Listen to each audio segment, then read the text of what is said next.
Okay, good evening, everyone, and you're all very welcome to our webinar on using decodables effectively in your teaching. We in Folens continuously strive to support teachers, particularly in the area of literacy, and we're so delighted to have Karen Reardon present this evening. Karen's going to tell you a little bit more about herself shortly, but she's a very, very experienced teacher, and what struck us in Folens was her absolute passion for all things literacy and play in the classroom. So we're really looking forward to hearing Karen share all her knowledge and experience about using decodables with us. If you have any questions at all that you'd like to put to Karen over the next hour, please feel free just to enter them in the chat facility and we'll cover as many of them as we possibly can. So I'll hand you over to Karen and enjoy the next few minutes. Thanks, Karen. Thank you so much, Emma. Hi, everyone.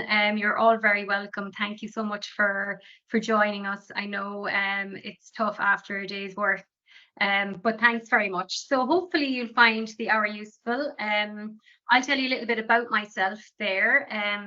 So I'm in my 19th year teaching, and I've been in special ed for 12 years, kind of broken up within those 19 years. Some time in reading recovery I did that for 8 years, and then went back to the class. I'm back in special ed again. And I suppose my experience really is leading early intervention literacy initiatives in my own school. And that has changed over the years. And I presume because of a lot of you are signing up to look at the use of decodables, things have changed, I think, in the literacy forum really over the last number of years. And I know myself as a practicing teacher as well, having a lot of questions about, well, what is research telling us now? You know, there's so many different bits of advice. So I'll take you through my story a little bit as well around that, and the professional conversations around what we were doing, what we're doing now, how things have changed, how things are the same. So hopefully you'll find that useful as well. I did a bit of work as well with the PDST literacy team for a number of years, and that was very focused on teen teaching and literacy. That was very interesting. I do a lot of that in my own practice. And as a classroom teacher, have worked with special ed teachers on the other side as well. So that was very useful. And then I suppose you might know if you've done any of my workshops or webinars before. I do other, I suppose I have other interests as well in terms of writing, guided writing. And I have a webinar on rethinking literacy interventions. Ties very well in, I suppose, with what I'm going to be chatting about this evening. So again, you're very welcome. Any questions or comments, pop them in the chat and we'll have a look at them at the end if that's okay. Okay, so what are we going to look at this evening then? So the focus of the webinar, I suppose this was put together based on all of the questions that are put to the Folens literacy team and that Emma would have shared with me in terms of what are the questions that are being asked when people are going to maybe purchase literacy resources, trying to figure out the changing landscape, I think, in the Irish context anyway. So I kind of pieced together a little bit of, you know, what has been asked and also a little bit of my own story as well. I think it's nice to hear from maybe someone who's in it working from the ground as well and trying to figure out maybe what you're trying to figure out at the same time. So the focus is we're going to talk very, very briefly and very simply about the science of reading and what is it all about. We're going to look at phonics and phonics assessments. We're going to talk a little bit about scope and sequence. That might be a new phrase for some of you. We'll talk a little bit about that. Supporting phonics practice using decodables. So where might you begin? Or if it's something you've just begun looking at, maybe, you know, where you can bring it to. I'm always looking at, well, what are we doing? Reflecting on practice. What's going well? What could improve? How will we get there? So I'll share a bit of that as well with you. Then I was looking at using decodables whole class, or I was looking at the structure of it. How do you set it up? And then looking at decodables and struggling readers. We'll just touch on that a little bit. A lot of what I'm talking about will I suppose it looks at, I suppose in particular the assessment piece around, you know, assessing where everyone in the class is. So that will also deal with those children that are struggling as well. And we'll do a little Q&A at the end. And that's it. Okay, so the science of reading, what's it all about? Some of you may have heard about the reading wars, and I suppose it's important to maybe say I'm very early on in my journey, looking into, I suppose, getting my head around the science of reading and what it's all about. There are way more experts than me on this particular topic, but I think as practicing teachers, it's really important to just even nearly dip your toe in the water around, well, what is the research saying, and how does that inform my practice? So the science of reading, basically, I suppose it's a body of research. Okay, it's not, you can see what it is not. I suppose maybe we'll start there. It's not a reading curriculum that you just adopt. It's not a single teaching approach to implement, and it's not a phonics only approach to reading instruction. That's a big one. And I suppose if I had a penny for every time I heard, oh, well, science reading is just all about phonics and decodables, isn't it? It's not. I think that's one of the myths really around it. It's way more than that. And I suppose if you do a little bit of research yourself, you'll see that. And I'll take you through a couple of bits as well that I suppose I'm still getting my head around. So what is it? It's a scientifically based body of research. Okay, so it's many different fields coming together. I suppose the fields of psychology, linguistics, education, neuroscience. So that they're all coming together. And basically we're looking at, I suppose it examines how does a human learn how to read? What are the processes, the cognitive processes, and I suppose the neural mechanisms that are involved in when we are reading, so that we can understand the written language. So there's guidelines then for both teaching practices and education policies. And if you look at the National Reading Panel, that like 2000, I think it is, they have recommendations and their findings on what all of the research says in terms of all those fields. So I'm not going to get too bogged down on that. That's literally it. It's the body of research that examines how we actually learn to read. It's ever evolving. There's lots of research happening at the moment. And I suppose the bones of it really is that it's offering students phonics-based scaffolds. So within the science of reading, then you have different models. So this is one model by Goff and Tunmer, the simple view of reading. Okay, now it's not actually that simple. If you look at the word recognition, multiplied by language comprehension gives you reading comprehension, and that is the purpose of why we read, so that I suppose we're always looking for meaning. So if you look at the two pieces, it's not, so if you look under word recognition, so what they did was they broke it into phonological awareness, decoding, and sight recognition. And I think this is the piece that a lot of people think, oh, that's the science of reading, word recognition. It's a really important piece, but then you also have the other components under language comprehension, which is background knowledge, vocabulary, language structures, verbal reasoning, and literacy knowledge. Okay, so I suppose if you know the work of Timothy Shanahan, if you look up Reading Rockets, it's a really, really good informative website as well. He talks about, like, you know, word recognition alone is not enough. Okay, so he gives an example of like a French sentence, and basically that, I suppose, you know, you could have a good go at decoding that and saying that in French, but you might have no idea of what that sentence means. And if you think about our EAL learners, many of you might who work maybe with them in an EAL capacity, you notice that they're actually, you know, well able to possibly decode, and they can learn the code, but you can tell by how the reading sounds, their comprehension isn't there, because they may not have they most likely don't have the vocabulary, or the language structures might be different. So we need it all to come together. And then I suppose basically looking at where are the gaps and what do I actually need to focus on. So that will come up again when I talk about assessment. So that's the simple view of reading. Leading on from that, then in 2001, Hollis Scarborough came up with, you might have heard about Scarborough's reading rope. So basically, I suppose some people think this is different to the simple view of reading, but it's actually, I suppose, a development of that. and she just adds a couple of extra subsets into the components there. But it's a really lovely infographic that I have printed in my room when I think about assessing or working with a literacy group. I'm looking at, well, okay, so we know word recognition is really important. Learning to crack the code and all of that is super important for early literacy instruction. But also, if the children are not making that progress, I'm also looking at the other things, especially, say, for example, the literacy knowledge print concepts, knowing about directionality, about one-to-one correspondence.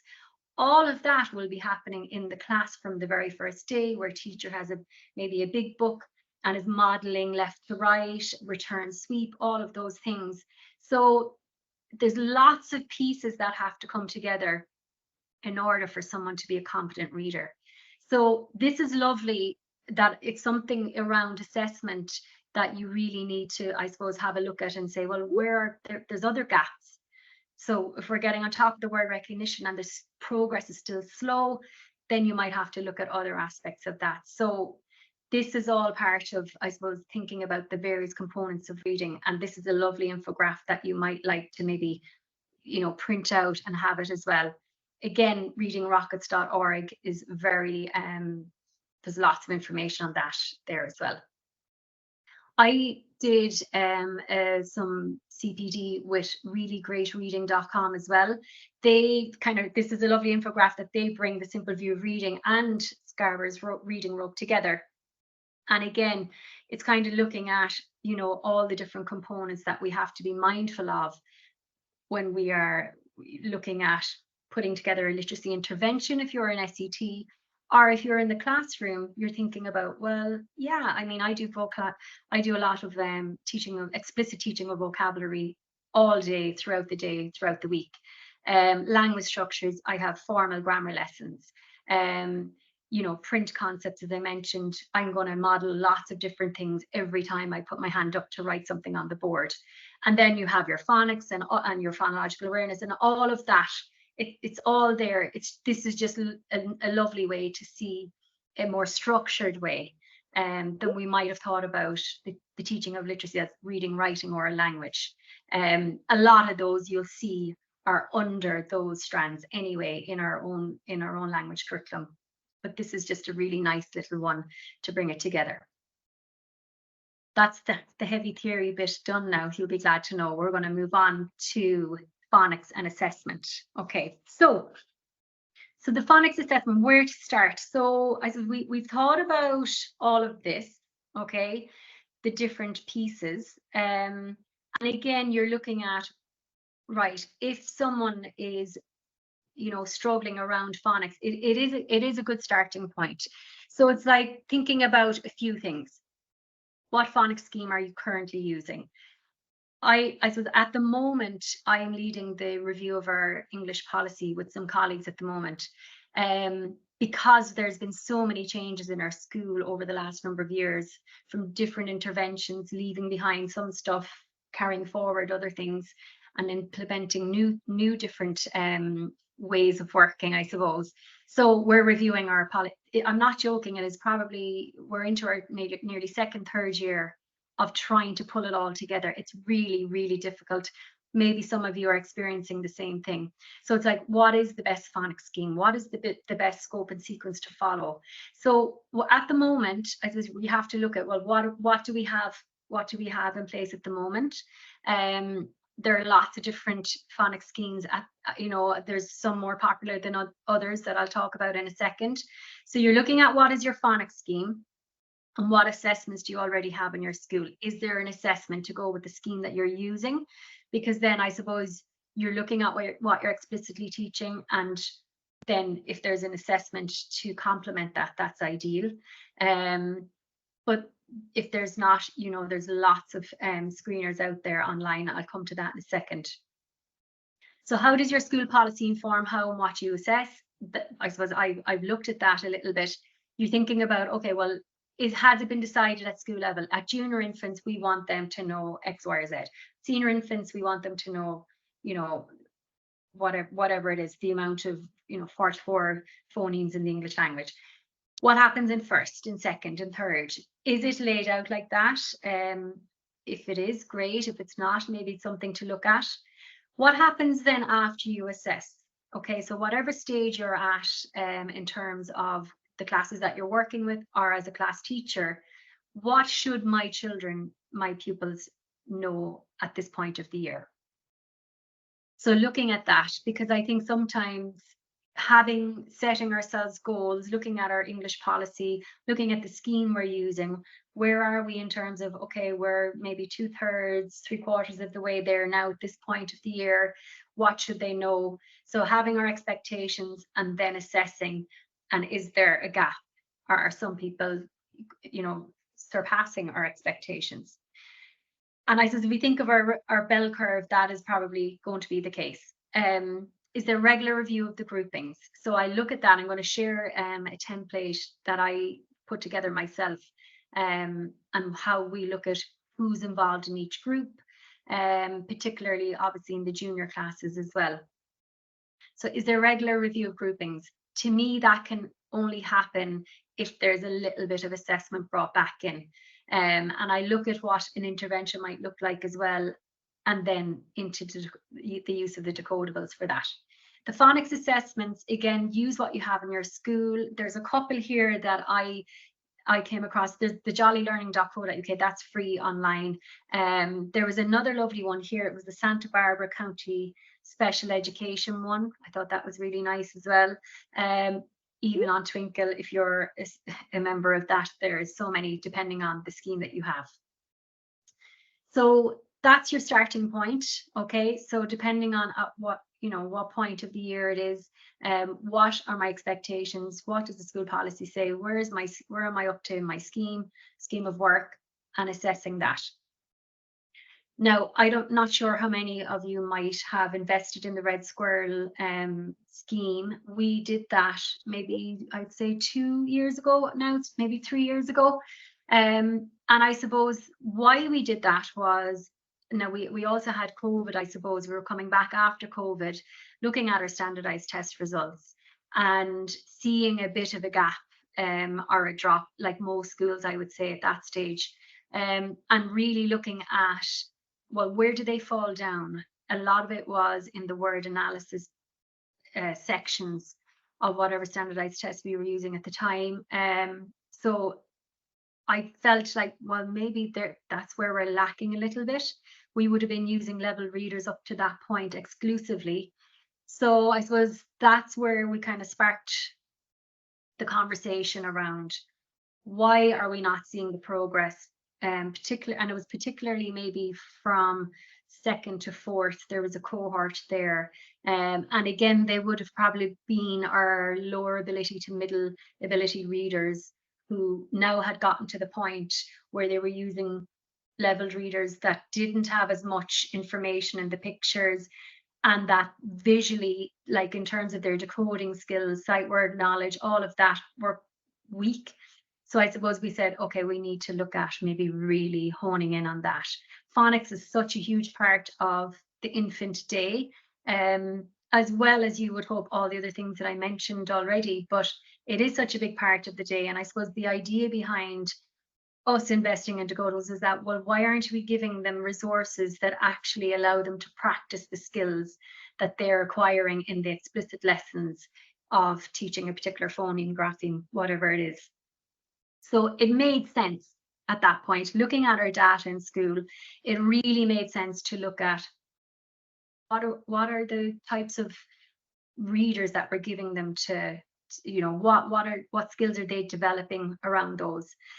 I come back to our use of leveled readers again, because I'm not saying, oh, get rid of them, not at all. They 100% still have a use. But for what we needed at that time was we had to look at bridging gaps for children, lower ability children struggling, who may have struggled to get phonics, poor phonological awareness, various things like that, rather than giving them resources that was going to allow them skim over that. And then when they get to third, fourth struggle, we wanted to really go, we're going to zone in here now as much as we can. So we invested in, long story short, we invested in the phonics, the Red Squirrel phonics scheme. Believe me, I looked at lots of different schemes, and I'd be fairly picky in terms of you know, the quality of what I was going to be giving to the kids. You know, so this was one where I thought I really liked that there was stories, there was reoccurring characters, there was looking at, you know, problem and solution. It had a lot of what I thought was important in terms of that, but as well as not only that, it was the crucial part of it was, I know if they know these particular sounds and letters, that I can comfortably give them that text and have an expectation, if we have worked on, I suppose, blending and all of this as well beforehand, that they will actually, if I prompt them to look visually to get the finger in and decode that word, that they should be able to do that. Using other readers that aren't carefully I suppose not looking at progressional in terms of using, you know, a particular phonics scheme or scope and sequence. That was the thing. I could only prompt them to look visually at certain words, not all the time. So now we're able to do that using a scheme like this. These sets in the teacher's book, there's lovely assessments that you can basically look at. You're assessing, you know, level 1, level 2, level 3, right up to level 7s, and looking at, well, how are they coping? How are they managing within this level 1 or level 2 or level 3 or whatever it is? There's also, now they call them tricky words. In my school, we've moved away from that term where we use heart words. And that's another webinar. But so what we do is, you can see here on the inside of the cover, it says tricky words. So basically sight words or heart words that we call them, and the kids just go on with that. So there's an assessment of those as well. So that's a really, really lovely assessment to use. So that's what we use in our school now. The scope and sequence then, I suppose, what's the expectation? And again, a lot of professional dialogue has to happen around this. And I suppose the experience of infant teachers that have been doing this for a number of years, their input is so valuable as well. And so looking at the different scope and sequence. So the scope and sequence basically is, what do we want to teach? What do they need to know? And in what order or in what sequence? And I suppose if many schools are still using Jolly Phonics, that's their little scope and sequence there that you can see in the middle of the screen there. So we start with set 1 and we work on, and you move on down through that. This is the Red Squirrel Phonics overview. So this is what you'll see in level 1. So quite similar actually, except there's M and D added into level 1. So once you've worked on that, you then have 10 titles. Now, when we started with Red Squirrel, we only had 10 titles, but they now have another set. So, which is excellent, because once we got them, a lot of people started using them from level 1 to 3. It doesn't matter, you can read any of the 10 books in any order. And then once we got to level 4, that changed. You were looking at, because it built on the previous phoneme grapheme like that as you went on. So you kind of had to read in order. So I said, we've made an investment into the second set now as well. So that's been very helpful. So you can see there, right? So there's some small differences. So we were still using Jolly Phonics, but then we were using Red Squirrel. So that was a conversation that we had around looking at our English policy. Do we need to change? What will we do? And I also put in the UFly suggested scope and sequence as well. That's something we're only kind of starting out with as well, looking at it for use with, you know, in the SET setting. But I absolutely am really impressed with that also. So I just wanted to kind of show you, because I'd say for all the people that are here tonight, there's lots of different examples of, well, this is what we're using, this is what we're using, this is what we're using. But if I'm always kind of comparing, well, yeah, okay, well, that kind of ties in, that ties in. Then you're looking at, well, what are our bank of resources? So for us, we have the Red Squirrels to start off with. We also have some big cats as well. So I suppose our core resources are the red squirrel. And then once I know, all right, I might actually give them a big cat now, because it is important to actually give them a selection of different types of books. And I think maybe that's the little, hole that we fell down for years, using level readers, using a lot of the same publishers, I suppose, around. So like, I remember doing literacy liftoff and the kids going, oh yeah, 16 pages. They knew every book had 16 pages. So that was where we fell down, that it was that predictable, the type of resources that they were going to be given. So I suppose I'm very conscious of that now, even though we've looked at moving towards using decodables. It's still important to have a bit of a selection, but it does take a little bit more time to say, okay, how does the big cat, the Collins the Big Cat, compare to this? So that's another thing to consider. And again, it's going to be down to the resources you have in your school, what people like to use. But to me, it's lovely to be able to see, I'm going to start here and I'm going to work my way down. In terms of a scope and sequence, then, if you're an SET, like I have first class kids who would still be on level 1 there of red squirrel, which is what you'd be thinking, our junior infants, we'd be expecting that they would maybe get to maybe level 3. Again, we have to have more conversations around that, or what do we expect in senior infants. But then in special ed, obviously you're going to have other kids that are really struggling, and they could be in first class and you're back at level 1. We'll talk a little bit later about more on the senior end and struggling readers around that, because even though they might actually be at, say, if we look at the red squirrel one, they're coming out around a level 3, level 4 in the red squirrel, but then you're looking at, okay, a level 4 for in a red squirrel might be very babyish. So we'll talk a little bit about high lows in a minute, if that's okay.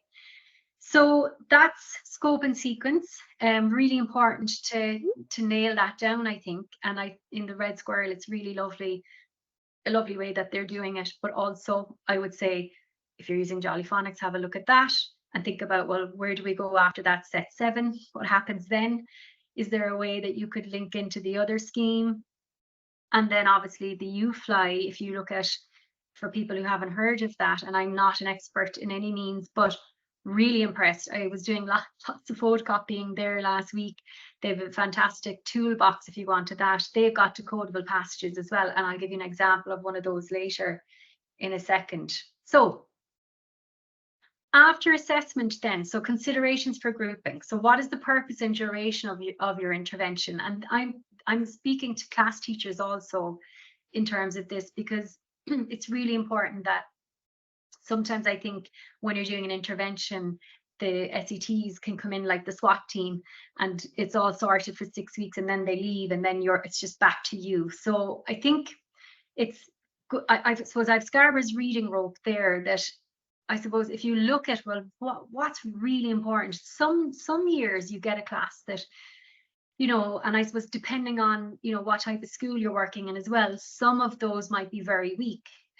Say, for example, language structures, syntax, semantics, all of that, literacy concepts. So you might, like print concepts, you could have some children from certain communities that might have had access to any books before they came to school. So they're way back, so you're really looking at, and again, as I said, using that as a, right, well, where are they strong? Like, you're not going to be able to assess every single piece of that, and I would never suggest that. But I suppose, like, Hollis Scarborough would say that it's not good enough now to say, oh, they're just very weak. They're a very weak group. They're very weak in reading. We need to be way more specific than that. Okay. And now we have a bit of a, I suppose, a framework that we can look at and say, well, actually, yeah, okay, so we know word recognition skills are very weak, but is there anything else? So that might be what your intervention might be. Or that even is, as a class teacher, you're looking at, well, overall, I have about my bottom 40% are very weak on language structures. It's going to benefit not only that 40%, if I zone in on something like that, whole class, it's going to benefit everyone else as well. So think about that. So based on your assessment, you know, phonics obviously is a great place to start. If they're particularly weak, I'd also be looking back at phonological awareness. I know there's lots of different programs out there at the moment as well. So thinking about all of that, what is the scope and sequence? So where's my starting point? And again, something like the red squirrel, or even you fly, or where are they in terms of jolly phonics? Are they like, do I need to go back and review a lot of what I've taught already? So thinking about that, will it incorporate other strands? So for me, when I'm doing an intervention, I'll never just take children for reading. I'll always try to embed the skills across the various strands.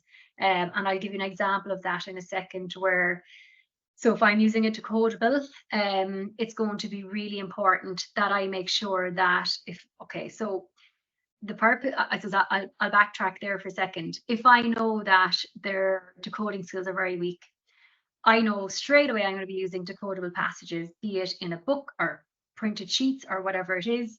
And I'm going to try to look at, if I'm teaching, say, the digraph CH, I'm going to be looking for every way that that child can work on CH in both reading, writing, and oral language.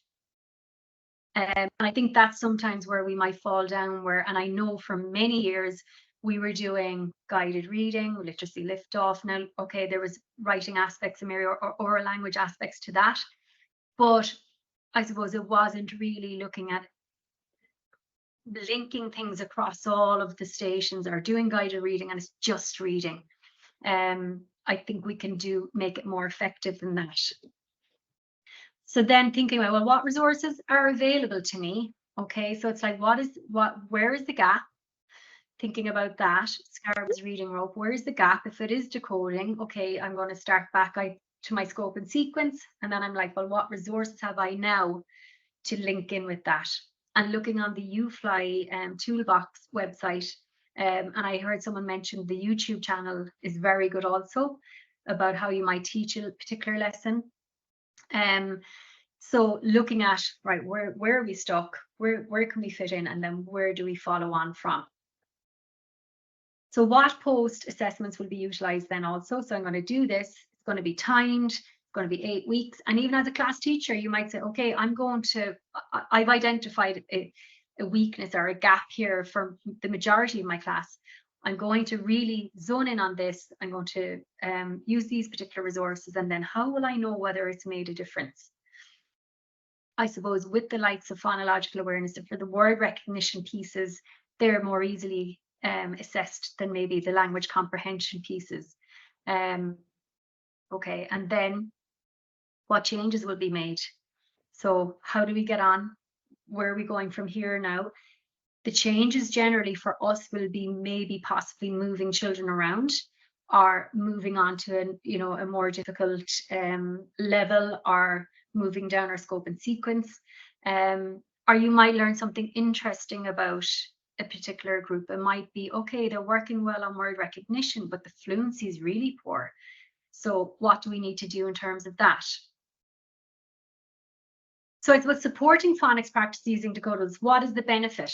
Okay, the benefits is that the text matches the specific skill students are learning.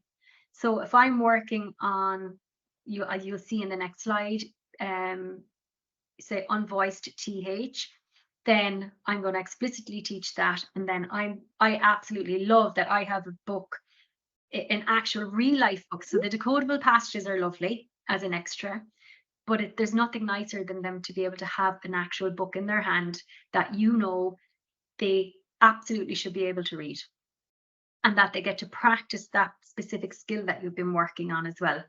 And they'll get it. If you're working with a group of 6, you might get 3 or 4 out of the 6 will get it in that. But sometimes you have to go back. Sometimes I'll notice they have it in reading, but not in writing. So maybe I'm going to go back and embed it down more. Students transfer the skills they've worked on in isolation. Then they sharpen their word attack skills in decoding strategies, and they increase accuracy and fluency, and it builds confidence. So that's what I was thinking about. Consider the purpose. Why am I using decodable text? I'm using it because there's a gap in possibly the word you know, the word recognition section or components. But also then I suppose you're thinking about what would be lovely would be if I had the opportunity using a decodable passage to go back and work on some of the language comprehension. So I think with the red squirrel, there's the opportunities to use that. I'm very mindful of that top piece of Scarborough's rope, and I'll show you how I do it in a second. So some of the things then that I would have heard about, oh, decodables, right? So they're limited vocabulary, no storyline, doesn't challenge strong readers, can be repetitive and predictable, and they're actually boring. So I have seen other schemes, I suppose, where I've looked at and said, yeah, absolutely boring. No storyline. It could be, you know, fox in a box, not even a full sentence. And I used to look at these schemes and go, I just couldn't give a child that particular scheme or that story, because I agreed with a lot of those. And then I suppose it, you know, I got lots of samples, and the red squirrel I was really impressed with. You know, there's some pieces in it that, for example, I'd really love if the spacing was a little bit wider between words, especially in the early levels. So there are things, there's no scheme going to be absolutely perfect for you. And I suppose as a reading recovery teacher for that long, there were pieces, I suppose, that I really liked in terms of some of the level readers, the spacing was quite wide, and allowing those early skill development of one-to-one correspondence. It just made it easier. I love that, but then obviously you have the downfall with those as well. So interesting that one of the, you know, the challenges, I suppose, can be that they're repetitive and predictable, but so can the very early levels of leveled readers can be the same. So the limited vocab, so I'm going to maybe challenge some of these now. I'll show you in a second. So considering these limitations are what people have decided about decodables, this is just a level 2. Now, bear in mind, if you're giving a level 2, you are looking at, you know, you're still on initial sounds. It is very basic, but just to show you, even in a level 2, you know, so this one is a big hit, okay? This isn't the full story. I'm just showing you a little bit around. You have your speech bubble. I think the illustrations are very, very lovely done. Dan runs to guess. You have your piece of text and then you have your speech bubble. I am on it. So even that phrase in a level 2, it's very simple language, but what does that mean? So think about the language exploration around that. I'm on it. And linking back to prior knowledge and when would you say something like that.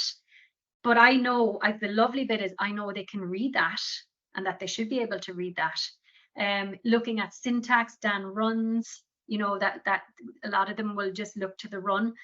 So scanning all the way to the end and then talking a little about, well, you know, about the structure of that. So lots of opportunities in that page alone, right? And then you have Sam runs into the bin. So there's the problem.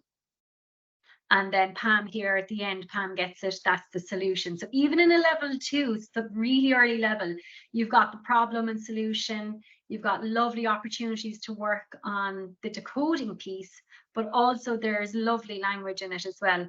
And to be honest, like even every no matter what I'm using, I will always do maybe a quick picture walk. We'll make predictions. What do we think the story's about? It's not just straight into the skill practice. There's lots of different ways. So lots of crossovers from when I would have been using level readers in group reading, lots of crossovers, but just I'm way more confident now in knowing what I'm working on. It's very structured, it's sequential, I have the right resources. So I suppose it has helped me gain a bit of confidence too in terms of that. And this is a level 7. This is just a random page from the fancy dress dance. That's a level 7. And they're working on the graphemes KN and GN. So if you just have a look, the athlete hip hopped, the donkey jumped and leapt, the fairy flapped her wings, the gnome barked. Like, think about the vocabulary in that alone. I mean, The illustration is really lovely. It's quite engaging, I think. There's a lot going on in that particular page, but that's a Red Square level 7.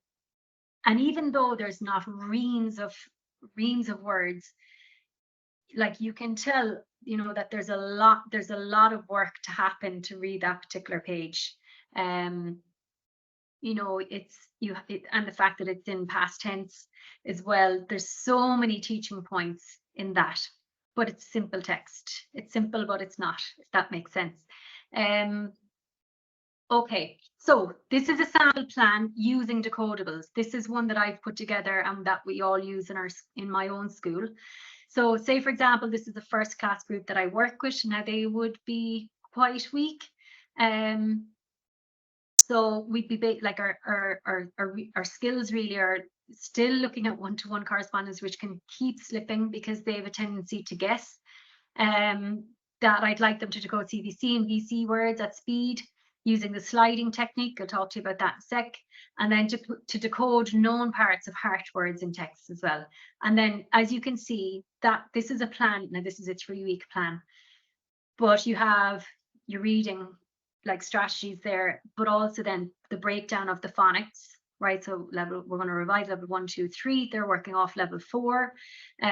Shared writing. So what's going to happen there? We do dictation every Monday, and then we do a guided writing piece during the week. Shared writing activity, and then we're looking at, I suppose, heart words is what we use them. What we call them in our school. So the idea then around familiar book, new book, I think it's really important. That's another thing that I wouldn't have thrown away either around from my reading recovery days, is that it's really important that they get to reread books that they've already read, because they're working on new skills. Like, so I suppose the first read, they're really working hard on the decoding piece and also trying to make meaning. Whereas the next read, the second and third read, they get to really have a go at. I suppose they're a bit more familiar with it. It's not, I suppose it's not going to be learnt off. Maybe level 1s, 2s are a little bit more predictable, but in the later levels, you're really working then on like making it sound good. We put, you know, it could be phrasing, it could be intonation, it could be, now how might they say this? Look, this is in a speech bubble, let's practice that piece. There's lots of different ways. So the familiar reading is really important. And then also giving the opportunity to read new text based on the explicit skills in terms of, you know, whatever phoneme graphing we're working on for that particular week.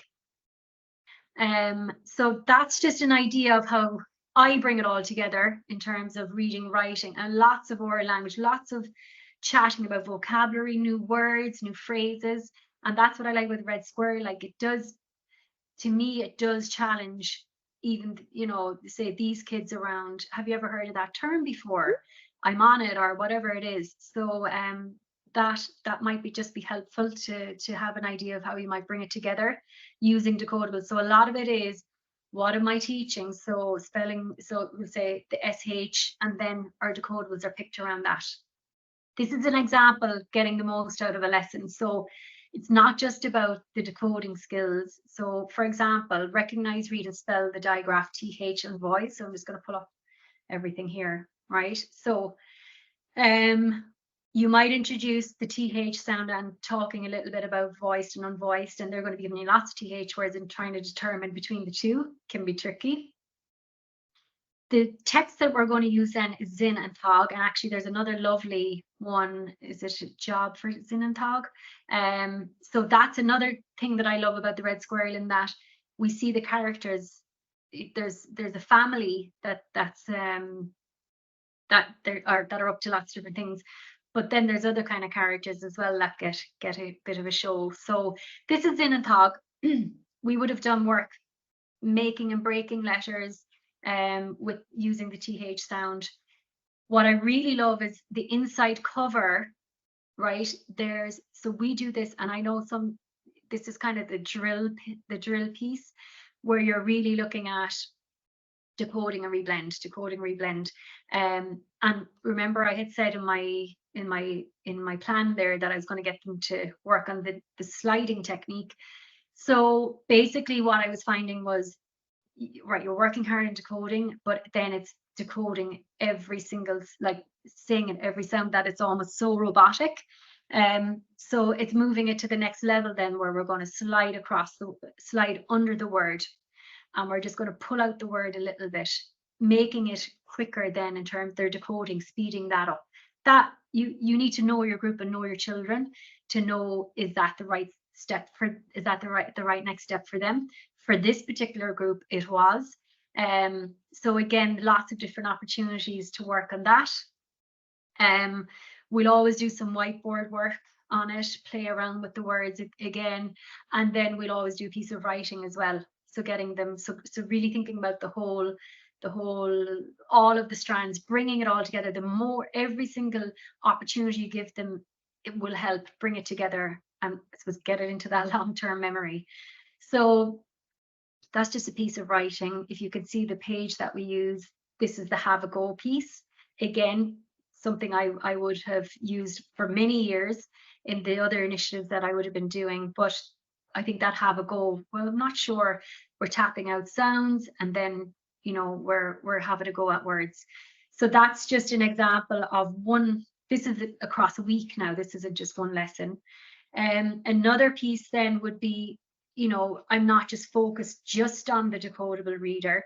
I'm also thinking about, well, what else could I give them? Remember, I'm trying to widen their experience of what types of text they're going to be getting. So then if you look a new fly onto the toolbox, I can go in and put in, you know, TH unvoiced, and this will come up. Again, I'm going to have to assess, will they be able for this?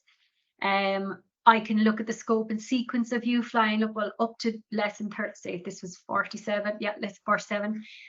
What should they know up to this point? Have I covered that? Will they be able for that? So that's just an example of another way that I would give them exposure to practice, or opportunity to practice unvoiced TH or voiced. And then here there's a little roll and read, which is lovely. It's a mixture of the voiced and unvoiced, a little game as well. So again, trying to make it playful. And then this is just another example of, so this would be Aaron and Joshi. They have like a componential model, which would be under the umbrella of science and reading. But I suppose what I wanted to zone in on was the motivation and interest. So going back to decodables are boring, I don't have that experience at all, because I suppose I really look at all the different ways we can make it fun. So after we did Zin and Tog and we did a good bit of work in it, I just said I would keep, you know, one lesson the following week on making the little puppets, so stick puppets, and talking about the characters. And there's the language comprehension piece as well, and the, you know, the reading comprehension, like, so, oh, let me go back and check what kind of clothes did he have on, what was he wearing, or I'm going to make mine a bit different. And so we actually played out there's like little rocks or eggs or something like that in the story. So they actually played it out and became their characters. So that was like a 30-minute lesson, but that was time so well spent, because it means every time I hand them a decodable and we're working on that inside cover and doing the drills, they know that, well, this is going to go somewhere else. Now that's not with every book, but I always look for the opportunities for you know, how can I make it playful? How can we just improve that engagement and that motivation? So that really, really works, I think, and something to consider. And it's worth, if you want to say, giving up a half an hour session, but if it gets more out of them for the rest of the week on something new, on a new skill, then it's definitely worth it. The decodables for the whole class then, so who might benefit? So Mesmer there's an article on, I suppose, talking about reading reflex and using decodables early. So the idea behind developing their reading reflex is they're using knowledge of letter sound relations, the first strategy for reading unfamiliar words. And I suppose using leveled readers very early on, and I've done it for many years, and I suppose I was very tunnel visioned in that. And I suppose it was only really when I went back to the class and I started kind of looking at children's literacy and language across the day and across the curriculum, I kind of started to question things and I started to read more. So this reading reflex is really, really important. And we have to choose our resources very carefully, because if we give resources that allow for an over-reliance on meaning and structure, that they can actually read the book without visually looking at some or a lot of the words, then I think that's problematic, because they have to guess or they have to use the picture. And yes, it's an important skill, because but it's not, I don't want it to be their first strategy. So that's what this is talking about, that actually we'll tell them, if you think of really, really strong readers in your class, even from like seniors up to sixth, like they're at a point where they get this, they get the you know, the visual phonic link there, that actually this is a code and I crack this code and I'm a good reader. Then that's part of it. But think about the other stuff that we spoke about as well. But this is the reading reflex that we really want to develop as early as we can. As I mentioned, Mesmer, they talk about that the use of decodables, that they get to apply phonics knowledge, they get to read more accurately, and they need less assistance, and they're not moving to meaning and structure in order to read that. To me, you can use those as a backup. That's fine. You know, if they're having a go at a word and they sound like they're unsure, I'd be like, I might pull in those other strategies once they have looked visually, because I think that's important. And by using the decodables and me prompting them to use the visual information, they will get it. And I give them the time. I won't jump in. I won't get them to think about it in a different way. They generally, once I give them the time and prompt them to put the finger in, and we'll go left to right and all of that, and they get it, and there's a big celebration of that, then so they know this is important. Okay. I'm just checking time. I think we have time. This is only about 90 seconds. This is Dr. Louisa Motes. She talks about, because I get that question a lot and it's something I ponder a lot myself, how long should children work with decodable text? So when should they get them? When should they finish with them? So I'm going to let Dr. Louisa Motes answer that one. Hopefully now you'll be able to hear this. Most no clue that in 2023 the best way to make money on Amazon is not with physical. No. And make that transition more quickly than others. So you have to keep data on the accuracy of student reading with decodable text to be sure that they have internalized what they've been taught. Sorry, guys, I'm going to just go back for a second. Sorry, now. Try that again. And make that transition more quickly than others. So you have to keep data on the accuracy of student reading with decodable text. The creation of consonants. I'm not sure what's going on there. Hang on a second now. I'll try it again.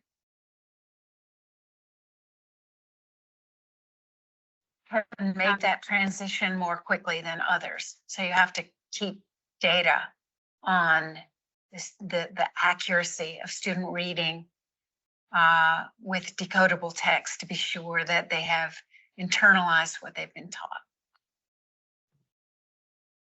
Okay, I'm not sure what happened with that video there, guys, but basically what she recommends is, she talks about like a couple of thousand words that children should have in their reading bank, I suppose, before you move on, that they should be well established in terms of well down your scope and sequence before you give them access to other I suppose looser texts, I would say. So she talks, so like if you think about it, I would say starting off in infants, when we think about such a large part of the teaching is around phonological awareness and phonics, and then giving them a different type of text that doesn't match with what we're trying to teach, that's important. So I would be saying for infants, it's really important that they would be looking at think about the reading reflex that I spoke about.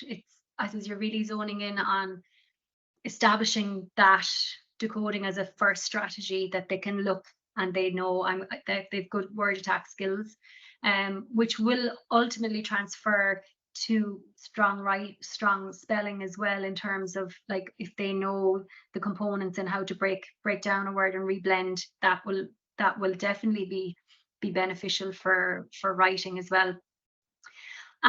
So in terms of, say, for example, first class, then you're looking at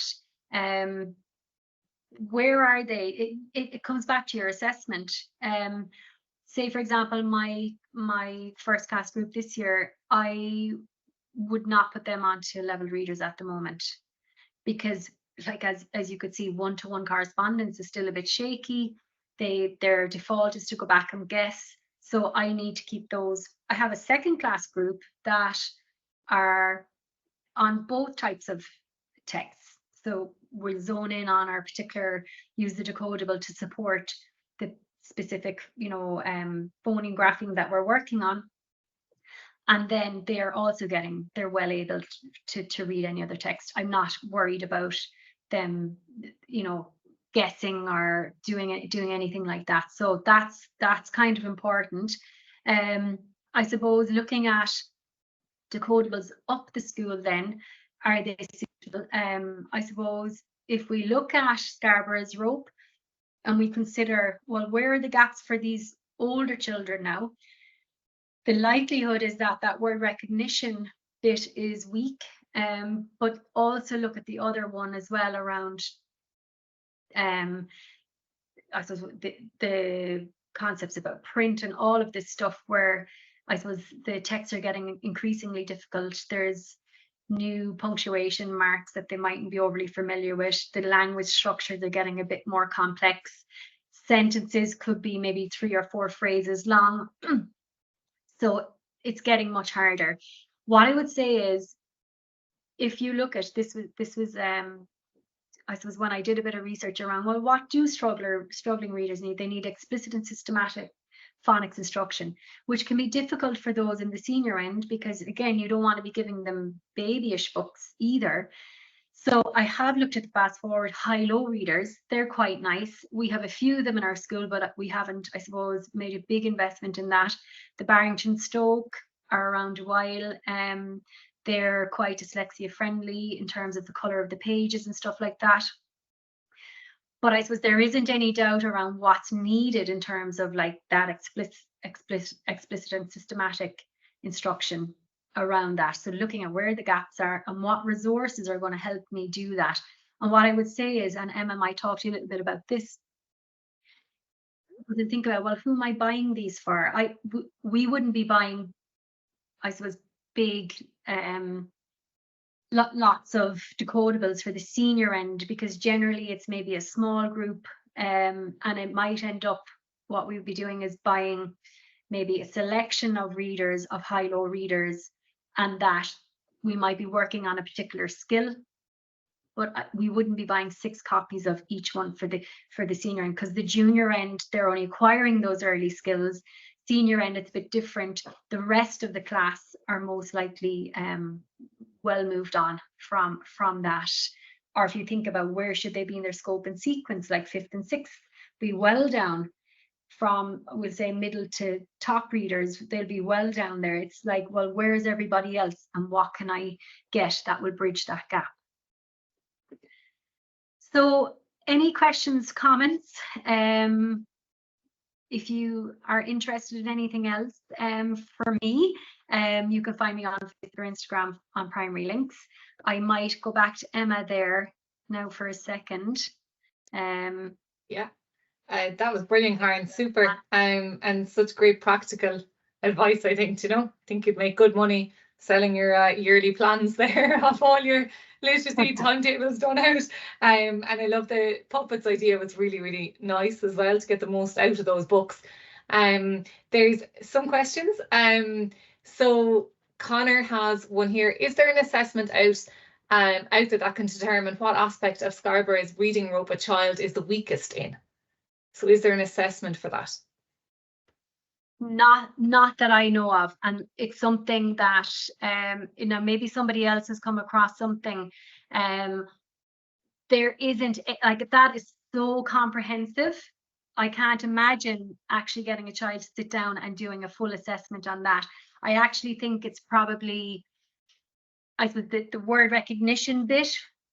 We've lots of things in place for that. The other bits and pieces are a bit more difficult, but there isn't an assessment that I have come across that would be that robust. And I'd be trying to consider how long it would take to do something like that, to administer something like that. Okay. Mari has a question. Do you have any recommendations for resources, games, websites to help reinforce those tricky or hard words? Some children in her SCT groups going really well with the decodable readers, but are still struggling with those tricky words.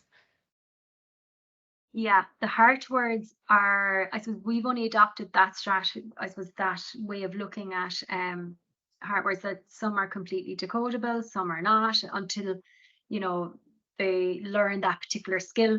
There's lots online, like there's Dropping Knowledge with Heidi. She's on Instagram. She is fantastic for various resources. Miss Winter Bliss is another lady on social media.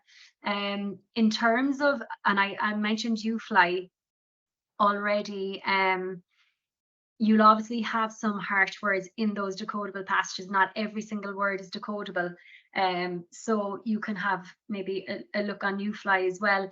UFly have a section on heart words as well, so you could definitely look on that.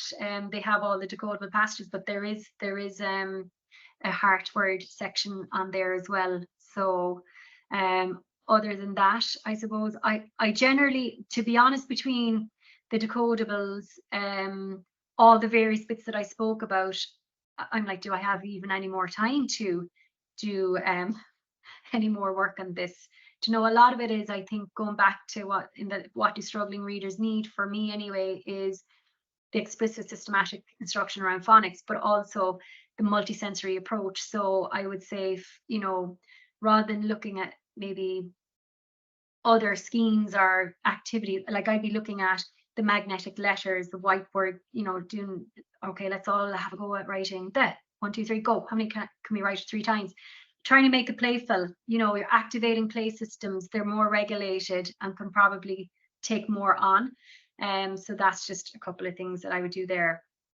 Okay, and thanks. Colette actually sent in a recommendation, www.sitewords.com. She does it really well as well, so that's a good recommendation. Marie sent in one here. Where do you think senior infants should be on the scope and sequence before moving to leveled readers? I think, it depends on what scope and sequence, so okay. If I was to look at, say, for example, the let me have a look at, say, the red squirrel scope and sequence. You're looking at, so you've your usual level. I would be saying probably level 4 at least.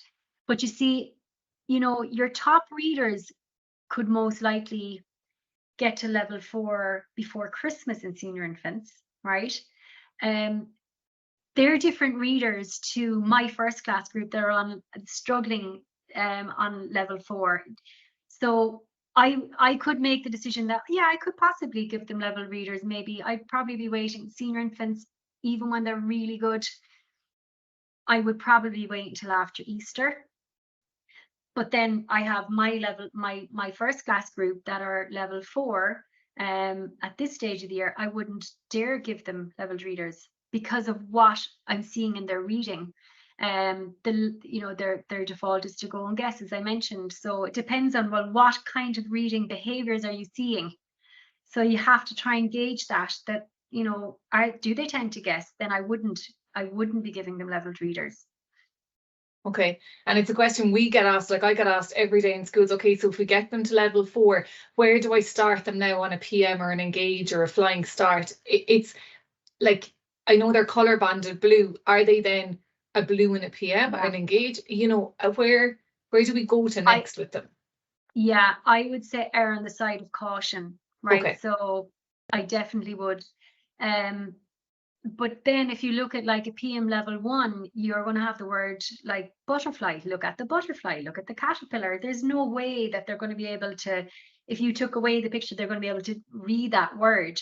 Yeah. But what I'm saying is, if you get them to a place where you're confident that they actually get the idea of what reading is about, kind of problem solving and decoding and thinking about the meaning. So it's really hard to say, okay, so get them to level 4 and then move them to PMs. I'd be very careful in saying that. It's really about looking at who's in front of you. My upper groups, I probably would move them to level readers, obviously much faster, based on what reading behaviors I'm seeing. And then my middle to lower, I'd be very slow. I'll just let them get that reading reflex, get that kind of that the visual information is the most important. Until I know that they have that, then I wouldn't be moving them on. Okay. I think that's all the questions, isn't Karen? It was absolutely super. There's so many really positive comments coming in, just thanking you, and it was so informative and everything. Again, if anyone needs samples of these to review or to look at, just contact any of us and we'll pop out or stick them in the post to you. Yeah, if there's anything anyone needs, of course, we're here. Karen, listen, it was brilliant. Thank you. We'll have you back again. Yeah, Great. super. Thanks, Emil. Thanks Have a so great much, evening, everyone. everyone. And Thank you. Thank you, Emma. Take Thanks, care. Karen. Bye.